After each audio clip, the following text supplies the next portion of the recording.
السلام علیکم ناظرین، راجن پور نیوز کی جانب سے تمام اہل وطن کو یوم آزادی مبارک۔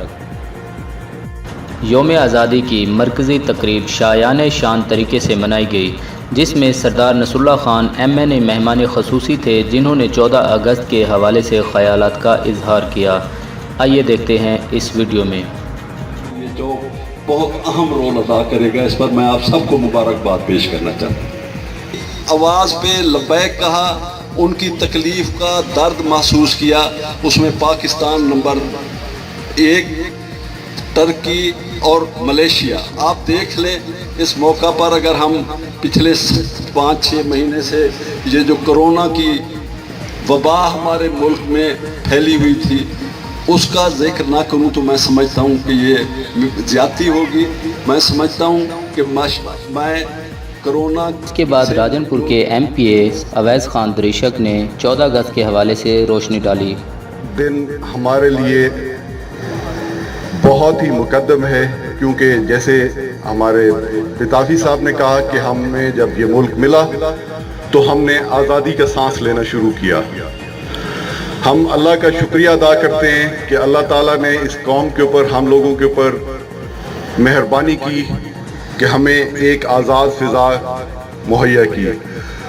ہم ان مجاہدین اور شہداء کو سلام پیش کرتے ہیں کہ جنہوں نے اپنے خون کے نذرانے پیش کیے، ہمیں آج آزاد ملک حاصل کرنے میں ہماری مدد کی۔ فاضل پور کے MPA فاروق امان اللہ نے بھی اپنے خیالات کا اظہار کیا۔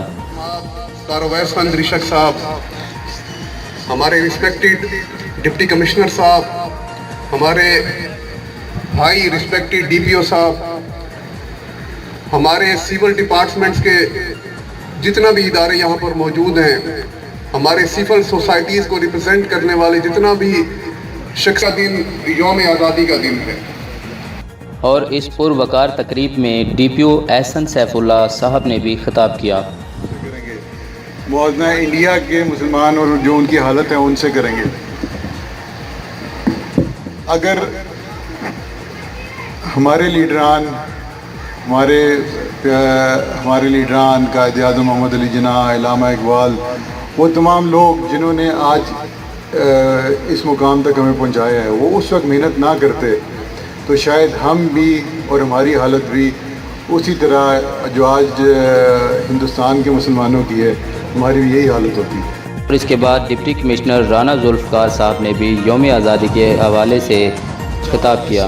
ہماری روایتی تقریب کا جوش و جذبہ بھی ہے اس میں، اور اس میں اللہ پاک کے فضل و کرم سے آج ہم نے شہر میں ایک لینڈ مارک کا اضافہ کیا ہے، ختم نبوت چوک، اور اس کے اندر پاکستان کا یہ قد اعظم طویل قامت پرچم، یہ اس بات کا غماز ہے کہ پاکستان کی بنیاد، پاکستان کی اساس اسلام ہے اور عقیدہ ختم نبوت ہے۔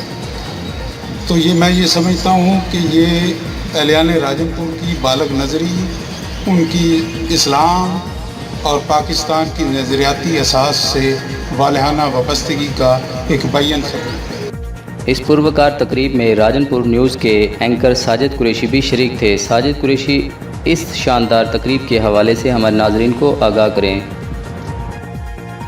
جی شفیق، راجن پور میں بھی پورے پاکستان کی طرح یوم آزادی کی تقریب بڑے شایان و شان طریقے اور بڑے پروقار انداز سے منائے گی۔ سب سے پہلے قومی ترانہ پیش کیا گیا، اس کے بعد شریف پڑھی گی، اور اس کے بعد جو ہے اس تقریب کے جو مہمان خصوص تھے سردار نصر اللہ خان دریشک، انہوں نے خطاب کیا۔ پھر MPA اویس خان دریشک صاحب آئے اور انہوں نے اپنے خیالات کا اظہار کیا۔ اس کے بعد سردار فاروق امان اللہ MPA فاضل پور نے بھی 14 اگست کے حوالے سے روشنی ڈالی۔ پھر اسی تقریب کے 14 اگست کے ارمان کے حوالے سے DPO صاحب احسن سیف اللہ صاحب نے بھی ایک اچھے انداز میں 14 اگست کے حوالے سے خطاب کیا، اور اس تقریب کے ڈپٹی کمشنر صاحب بھی اسٹیج پر آئے اور انہوں نے بھی بہت اچھے انداز سے اور پاکستان کے حوالے سے اور جو آج کل کشمیر کا ایشو ہے اس کے حوالے سے بہت زبردست قسم کی روشنی ڈالی۔ اس تقریب میں خاص طور پر جو بچوں کے لیے اور بڑوں کے لیے ایک تقویت کا باعث تھی، وہ ایک شاندار پریڈ تھی، جو سیکیورٹی اداروں نے پیش کی. اس سے پہلے چھوٹے چھوٹے بچوں نے آئے اور انہوں نے ٹیبلو وغیرہ بھی پیش کیے. اس کے علاوہ جو اس تقریب میں راجن پور شہر کے تمام مکتبہ فکر، تمام علماء کرام اپنے سینے پر بیج سجائے موجود تھے، اور اس پروقار تقریب کو دیکھنے کے لیے شہریوں کی بہت بڑی تعداد آئی. اور اس میں چھوٹے چھوٹے بچوں نے پاکستانی پرچم کے سوٹ پہنے ہوئے تھے اور بہت ہی پیارے انداز سے ان کے ہاتھوں میں جھنڈی تھی اور پاکستان زندہ باد کے نعرے لگا رہے تھے. جی شفیق.